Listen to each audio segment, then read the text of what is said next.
नमस्कार, राष्ट्रपोस्ट से मैं पवन केसवानी। लगता है भारतीय जनता पार्टी के शीर्ष नेतृत्व को विधानसभा चुनाव की तारीखों के ऐलान का इंतजार था। जैसे ही चीफ इलेक्शन कमिश्नर ने चुनाव की तारीखों का ऐलान किया तो भारतीय जनता पार्टी ने अपनी 1 अक्टूबर को तैयार की हुई सूची को 9 अक्टूबर को जारी कर दिया। हालांकि छत्तीसगढ़ में वो सूची पहले ही वायरल करवा ली गई थी, जिसे बाद में गलत या फर्जी बताया जा रहा था। आक्रोश के स्वर भी सुनाई दे रहे थे। कई नामों को लेकर जमीनी कार्यकर्ताओं को ऐतराज था। आरंग, मस्तूरी, अगरतला तमाम विधानसभाओं की वो तस्वीरें हमने लगातार आपको दिखाई। कई हैरान करने वाले और चौंकाने वाले नाम भी उस सूची में शामिल थे। खासकर साजा विधानसभा से ईश्वर साहू का नाम सामने आया है। अब जो सूची आपके स्क्रीन में दिख रही है, यह भारतीय जनता पार्टी की अधिकृत सूची है, जिसे 9 अक्टूबर को जारी किया गया है, जिसमें भाजपा के कार्यालय मंत्री अरुण सिंह का भी हस्ताक्षर है। अब इस सूची से कोई इंकार नहीं कर सकता। साजा से भाजपा के अधिकृत प्रत्याशी बनाए जा चुके ईश्वर सिंह भुवनेश्वर साहू के पिता हैं, जिसकी 8 अप्रैल को निर्ममता पूर्वक हत्या कर दी गई थी।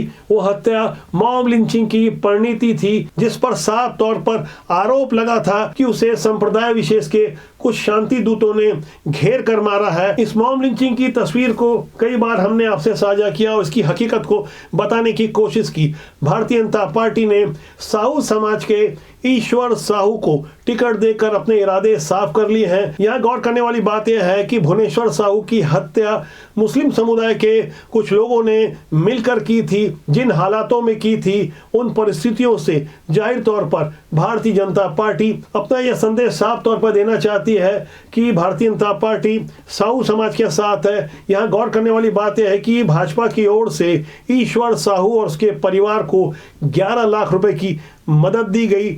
ईश्वर साहू ने सरकारी मदद लेने से इनकार कर दिया था। तभी यह संकेत मिल रहे थे कि ईश्वर साहू को बहुत पहले ऐसे संकेत दे दिए गए होंगे। शायद यही कारण होगा कि सरकारी नौकरी और सरकार की ओर से मिलने वाले 10 लाख की बड़ी रकम को इस मजदूर व्यक्ति ने लेने से इनकार कर दिया था, जिसका 21 साल का नौजवान लड़का मॉब लिंचिंग के कारण मारा गया था। जिन लोगों ने मारा, हालांकि वो जेल के सिकंजों के पीछे है, लेकिन भारतीय जनता पार्टी ने इस मुद्दे को बार बार उठाकर अपने इरादे बहुत पहले साफ कर दिए थे। ईश्वर साहू की तरह रायगढ़ से IAS OP चौधरी को टिकट दी गई है। धरसीवा से पद्मश्री अनुज शर्मा को टिकट दी गई है। ऐसे नए चेहरों को भारतीय जनता पार्टी ने सामने लाकर अपनी एकदम नई रणनीति को स्पष्ट कर दिया है। जिस तरह से 17 अगस्त को पहली सूची जारी की गई थी, उसमें 16 नए नाम थे, और अब जब भारतीय जनता पार्टी की नई सूची सामने आई है, तब इसके विरुद्ध बीते 8 दिनों में छत्तीसगढ़ के विभिन्न स्थानों से आक्रोश के स्वर कुछ जमीनी कार्यकर्ताओं की ओर से उठाए जाते रहे। इस पर भी भाजपा की बारीक निगाहें थी।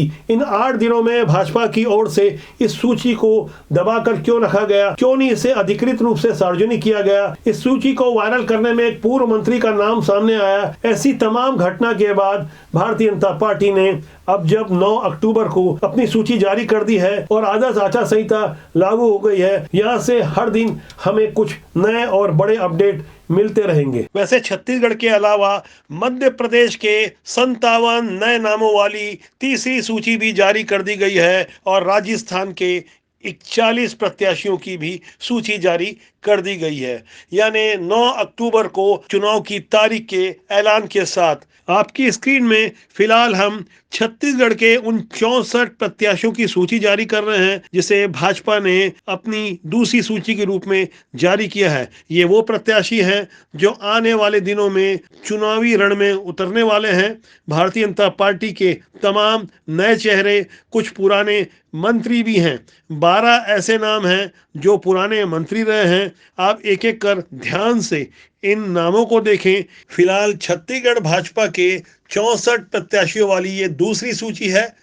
इसे मिलाकर कुल 85 प्रत्याशियों की सूची भारतीय जनता पार्टी ने छत्तीसगढ़ के लिए जारी कर दी है। यहाँ सबसे चौंकाने वाली बात यह है कि इन 85 नामों में 43 एकदम नए चेहरे हैं, यानी इससे पहले उन्होंने कभी भी चुनाव नहीं लड़ा।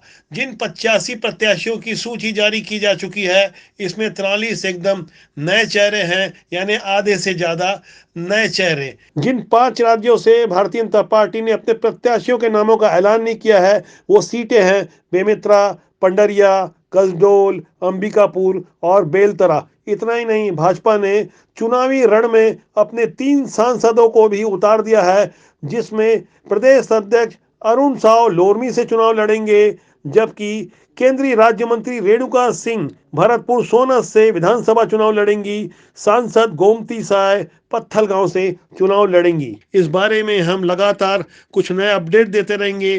कुछ चौंकाने वाली अंदर की जानकारी है कि आखिर किन्हें क्यों टिकट दिया गया, कारण क्या था, किसके विरुद्ध आक्रोश है, कौन लोकप्रियता के पैमाने पर खरा उतर सकता है और ऐसा कौन सा प्रत्याशी है जो कांग्रेस के 5 बार के विधायक मंत्री को हराने का मादा रखता है। तमाम ऐसे चेहरे जिन्हें लेकर भारतीय जनता पार्टी के जमीनी कार्यकर्ता आक्रोश प्रकट कर रहे थे, पुराने छत्रों के विरुद्ध जो गुस्सा था। आप स्क्रीन में लगातार उन नामों को देख रहे हैं। इन नामों के बारे में हम आगे के अंक में लगातार कुछ चौंकाने वाली नई जानकारी देने जा रहे हैं, जिसे जानना समझना आपको बहुत जरूरी है। 5 राज्यों के विधानसभा चुनाव की जो तारीखें आई है, उसे लेकर राजनीति के पंडित हैरान हैं, क्योंकि पहले अनुमान लगाया जा रहा था कि विधानसभा के चुनाव 20 से 25 नवंबर को होंगे। ऐसा इसलिए माना जा रहा था क्योंकि 12 नवंबर को दीपावली है। 5 साल पहले जब विधानसभा चुनाव हुए थे इन 5 राज्यों में, तब दिवाली थी 2018 की 7 नवंबर को। लेकिन अब जो नई तारीखें आई है, वो तारीखें हैं 7 नवंबर से लेकर 30 नवंबर तक। इन तारीखों में 5 राज्यों के चुनाव होंगे और 3 दिसंबर को पता चल जाएगा कि किस राज्य में कौन से दल की सरकार बनेगी। यदि मैं तारीखों की बात करूं तो मैं जल्दी वो तारीखें बता दूं, उसके बाद बताऊंगा कि प्रमुख राजनीतिक दल भारतीय जनता पार्टी, कांग्रेस सहित अन्य दल जहां जिसकी सरकारें हैं, उनकी कैसी स्थिति है और आने वाले दिनों में इन तारीखों का सबसे ज्यादा फायदा कौन सी राजनीतिक पार्टी को मिलने जा रहा है। मुख्य चुनाव आयुक्त राजीव कुमार ने जैसे ही 9 अक्टूबर को मध्य प्रदेश, राजस्थान, छत्तीसगढ़, तेलंगाना और मिजोरम की तारीखों का ऐलान किया, तो सबसे ज्यादा उत्सुकता इस बात को लेकर थी कि कहां कौन सी तारीख पर कब चुनाव होने हैं। कुल 27 दिनों के भीतर सबसे पहले 7 नवंबर को मिजोरम और छत्तीसगढ़ में चुनाव होंगे। छत्तीसगढ़ में पहले फेज का चुनाव होगा और मिजोरम में एक बार में ही पूरे चुनाव होंगे। फिर उसके बाद अगली तारीख आती है 17 नवंबर, यहाँ छत्तीसगढ़ में दूसरे फेज का चुनाव होगा और मध्य प्रदेश में भी 17 नवंबर को ही चुनाव होगा। इसके बाद 23 नवंबर को राजस्थान में चुनाव होगा। उसके बाद 30 नवंबर को तेलंगाना में वोटिंग होगी। इन सभी 5 राज्यों के चुनाव के परिणाम 3 दिसंबर को आ जाएंगे। इन 5 राज्यों में सिर्फ मध्य प्रदेश में ही भाजपा की सरकार है, जबकि राजस्थान और छत्तीसगढ़ में कांग्रेस की सरकार है। मिजोरम में मिजो नेशनल फ्रंट की सरकार है और तेलंगाना में केसीआर की पार्टी बीआरएस की सरकार है। यानी भारतीय जनता पार्टी के पास यहाँ गंवाने के लिए बहुत ज्यादा नहीं है, जबकि पाने के लिए बाकी भी अन्य राज्य हैं। संभावना व्यक्त की जा रही है कि राजस्थान और छत्तीसगढ़ में भारतीय जनता पार्टी पहले से अच्छा करने जा रही है, जबकि तेलंगाना में फिलहाल भारतीय जनता पार्टी की स्थिति उतनी मजबूत नहीं है। मिजोरम को लेकर भी भारतीय जनता पार्टी हालांकि बहुत आशान्वित है।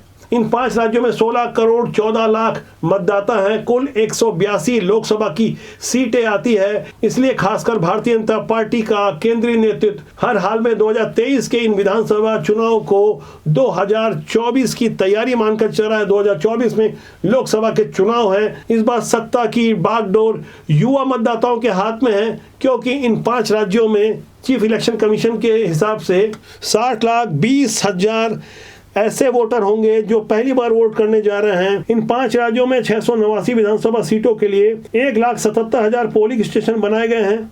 इन 5 राज्यों के चुनाव परिणाम को लेकर सबसे खास बात यह है कि इस बार 8 दिन पहले सरकार बन जाएगी। पिछली बार यानी 2018 में 11 दिसंबर को चुनाव परिणाम आए थे। इस बार चुनाव परिणाम आ रहे हैं 3 दिसंबर को। अब मैं एक एक कर इन 5 राज्यों के जमीनी हालात के बारे में बताऊंगा कि कैसे वहां राजनीतिक तस्वीर है, 2018 में कैसी स्थिति थी और 2023 आते आते तक क्या कुछ बदल गया। 2018 में मध्य प्रदेश में 15 महीने में ही सीएम कमलनाथ कुर्सी से हटा दिए गए या हट गए। मध्य प्रदेश में पिछले विधानसभा चुनाव के बाद काफी सियासी ड्रामा हुआ था। चुनाव रिजल्ट में कांग्रेस को 5 सीटें ज्यादा मिली थी। हालांकि तब कांग्रेस का वोटिंग परसेंटेज भाजपा से कम था। कांग्रेस के पास 114 सीटें थी और भाजपा के पास 109 सीटें थी, जबकि बसपा के पास 2 सीटें और सपा के पास 1 सीट मिली थी। कांग्रेस ने गठजोड़ करके बहुमत 116 का आंकड़ा पा तो लिया और कमलनाथ तब मुख्यमंत्री बनाए गए। कांग्रेस की सरकार 15 महीने ही टिक पाई। दरअसल कांग्रेस के 22 विधायकों ने इस्तीफा दे दिया, जिसमें 6 मंत्री शामिल थे। बाद में भाजपा ने कांग्रेस के बागी विधायकों को मिलाकर अपने पास 127 विधायक कर लिए और सरकार बन गई। शिवराज सिंह तब से चौथी बार राज्य के मुख्यमंत्री अभी तक बने हुए हैं। राजस्थान में विधानसभा की कुल 200 सीटें हैं, लेकिन 2018 में सिर्फ 199 सीटों का चुनाव हुआ था, क्योंकि तब रामगढ़ के बसपा के उम्मीदवार लक्ष्मण सिंह को हार्ट अटैक आ गया था। इसलिए चुनाव 200 सीटों की बजाय 199 सीटों में हुए थे। इन 199 सीटों में कांग्रेस को 99 सीटें मिली थी, जबकि राष्ट्रीय लोकदल के एक विधायक को अपनी तरफ मिलाकर कांग्रेस ने कुल सीटों की संख्या कर ली थी 100। तब राजस्थान में भाजपा को मिली थी कुल 73 सीटें, जबकि 13 निर्दलीय चुनाव जीतकर आए थे। जबकि छत्तीसगढ़ में 15 साल बाद कांग्रेस की सरकार बनी थी। कांग्रेस को तब 90 में से 68 सीटें मिली थी और भाजपा को मिली थी कुल जमा 15 सीटें। तब अजीत जोगी की जनता कांग्रेस और बसपा ने मिलकर चुनाव लड़ा था। तब उन्हें कुल मिलाकर 7 सीटें मिली थी। लेकिन मौजूदा हालात में कांग्रेस के पास 71 सीटें हैं और भाजपा के पास 13 सीटें हैं, बसपा के पास 2 है और जोगी जनता कांग्रेस के पास कुल 3 सीटें हैं। जबकि वैशाली नगर की 1 सीट विद्यारतन भसीन, जो भाजपा के विधायक थे, उनके निधन के कारण खाली है। जबकि तेलंगाना में 2018 के विधानसभा चुनाव में भाजपा को सिर्फ 1 सीट मिली थी और मौजूदा सत्ताधारी टीआरएस को 88 सीटें मिली थी। कांग्रेस को 19 सीटें मिली थी। टीआरएस बाद में बीआरएस हो गई। तेलंगाना राष्ट्र समिति से नाम बदल कर उसका नाम हो गया भारत राष्ट्र समिति। फिलहाल भारत राष्ट्र समिति यानी बीआरएस के पास है 101 सीटें, जबकि असदुद्दीन ओवैसी की पार्टी एआईएम के पास 7 विधायक हैं। कांग्रेस के पास इस वक्त सिर्फ 5 विधायक ही बचे हैं, जबकि भाजपा के पास 3 विधायक हैं और एआईएफबी के पास 1 विधायक है, 1 नॉमिनेटेड विधायक है और 1 निर्दलीय विधायक है। जबकि मिजोरम में जहां कुल विधानसभा की 40 सीटें हैं, 2018 में मिजोरम नेशनल फ्रंट को यहां 40 में से 26 सीटें मिली थी। भारतीय जनता पार्टी को सिर्फ 1 सीट मिली थी। कांग्रेस को यहां से 5 सीटें मिली थी। इसके अलावा मिजोरम पीपुल्स मूवमेंट को 8 सीटें मिली थी। मौजूदा समय में मिजो नेशनल फ्रंट के पास इस समय 28 विधायक हैं। कांग्रेस के पास 5 के 5 हैं, जबकि मिजोरम पीपुल्स मूवमेंट के पास 1 सीट है। भाजपा के पास 1 और 5 निर्दलीय हैं। तो ये बात हुई जमीनी हालात की, किस राज्य में किसकी सरकार है, कितनी सीटें हैं। यहाँ सबसे बड़ा प्रश्न खड़ा होता है कि जो चुनाव कुछ पहले हो रहे हैं, इसका फायदा किसे होगा। इस बारे में हमारी कुछ एक्सपर्ट से बात हुई तो उनकी राय थी कि इसका ज़्यादा फायदा भारतीय जनता पार्टी को होगा, क्योंकि केंद्र में भाजपा की सरकार है और जिस तरह से नरेंद्र मोदी की जो मौजूदा स्थिति है और जिस तरह से सभी राज्यों में नरेंद्र मोदी एक बड़ा चेहरा बन के उभर रहे हैं। भले से उन राज्यों के जमीनी हालात कुछ भी हों, लेकिन जिस तरह से महिला आरक्षण का कार्ड भारतीय जनता पार्टी ने चला है, जिस तरह से पिछले दिनों 20 सितंबर को लोकसभा में और 21 सितंबर को राज्यसभा में ये कानून पास करवाया गया और उसके बाद 29 सितंबर को राष्ट्रपति द्रौपदी मुर्मू से हस्ताक्षर करवाकर इसे कानून बना दिया गया। भले से कानून अभी जमीन पर नहीं उतर पाया है, क्योंकि 2025 में जनगणना प्रस्तावित है और 2026 में परिसीमन होना है, तो इसका सीधा लाभ सरकारी रूप से, कानूनी रूप से 2028 के विधानसभा चुनाव या 2029 के लोकसभा चुनाव में मिल सकता है। लेकिन यह समझने वाली बात यह है कि सैद्धांतिक रूप से महिलाओं का झुकाव भाजपा की तरफ हो सकता है। वो इसलिए क्योंकि ये कानून अभी नया नया बना है और इसका सीधा असर महिला मतदाताओं को होगा। और मौजूदा समय में जिस तरह से राज्यों के हालात हैं, जो राजनीतिक पार्टियों की स्थिति है, जिस तरह से इंडिया गठबंधन बनाया गया है और जिस तरह से एनडीए का सबसे बड़ा चेहरा बन के उभरे प्रधानमंत्री नरेंद्र मोदी एक विश्व स्तरीय नेता के रूप में खुद को स्थापित कर पाए हैं, जाहिर तौर पर इसका फायदा भाजपा को मिलेगा। लेकिन ये फायदा भी तब मिलेगा जब बेहतर उम्मीदवार दिए जाए, साफ सुथरे विजन के साथ जनता के सामने इस बात का विश्वास हासिल कर लिया जाए कि सुशासन बेहतर दिया जाएगा। जो नेता बड़े बड़े वादे करते रहे, जिस तरह से जनता को धोखा देते रहे, जिस तरह से हमारे देश में दशकों से होता आ रहा है कि कभी गरीबी के नाम पे, तो कभी जाति के नाम पे, तो कभी किसी अन्य कारण से मतदाताओं को चुनाव के समय बरगलाने या बहलाने की बातें होती है, उस पर यदि जनता ना आए, और फिलहाल जिस तरह से एक नई पॉलिटिक्स हो रही है, कुछ ज़्यादा ही हो रही है, हालांकि नई पॉलिटिक्स नहीं है, फ्री की पॉलिटिक्स, जिस तरह से उपहार दिए जा रहे हैं, जिस तरह की रिश्वत दी जा रही है, मैं आज इसमें नहीं जाऊंगा कि इसकी शुरुआत किसने की, कौन ज़्यादा कर रहा है, कौन कम कर रहा है, लेकिन जनता समझदार है। आने वाले समय में दिवाली है, दिवाली से पहले हम अपने घर की साफ सफाई करते हैं, वैसे ही हमें अपने मन को साफ करना होगा, बिना किसी बहकावे में आकर। समाज और देश की स्वच्छता के लिए हमें ईमानदार और अच्छे लोगों को राजनीति में आगे लाना होगा। बेहतर जनप्रतिनिधि देश और समाज का भला करेंगे, आपके भविष्य की रक्षा करेंगे। इसलिए ईमानदार और स्वच्छ लोगों को राजनीति में आना चाहिए। राजनीति बुरी नहीं होती, उसमें काम करने लोग अच्छे या बुरे होते हैं। आज के अंक में इतना ही। मेरी आपसे फिर जल्दी मुलाकात होगी। मेरा आपसे आग्रह है कि चैनल को देखें, लाइक करें और शेयर करें, साथ में सब्सक्राइब करना ना भूलें, जिससे आपका और हमारा साथ ज़्यादा मजबूती से लंबे समय तक बना रहे। अपना ख्याल रखें। नमस्कार।